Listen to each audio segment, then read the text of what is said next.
रहा हूँ लेखिका शिवानी द्वारा लिखी गई कहानी जिसका शीर्षक है लाटी।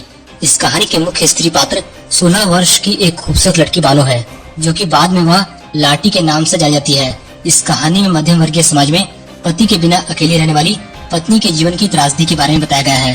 तो चलिए दोस्तों, शुरू से इस कहानी को समझते हैं। कप्तान जोशी अपनी पत्नी के मोहक और भोले व्यक्तित्व के कारण उससे बहुत प्यार करते हैं।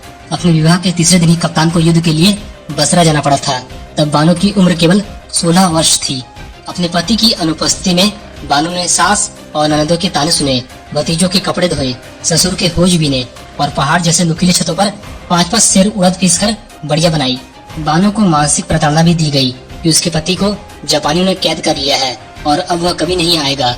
इसके बाद वह काम के अत्यधिक बोझ के कारण क्षय रोग से पीड़ित हो जाती है।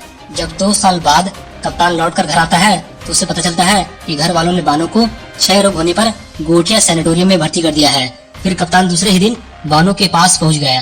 कप्तान को देखकर बानो के बहते आंसू की धारा ने 2 साल की पूरी शिकायतें सुना दी।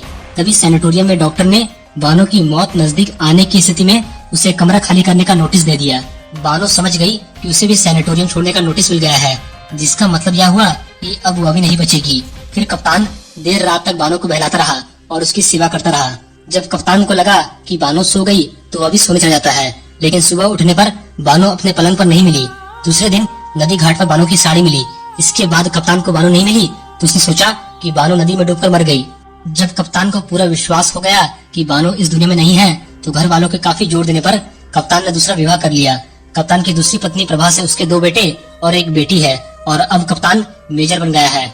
16 वर्ष बाद वह अपनी पत्नी के साथ नैनीताल में घूमने के दौरान एक दिन भुवाली में चाय की दुकान पर उसकी मुलाकात लाटी से होती है। मेजर उसे पहचान लेता है, लेकिन बानो उसे पहचान नहीं पाती।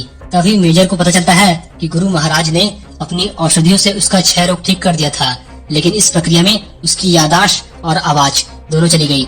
अब ना तो वह बोल पाती है और ना ही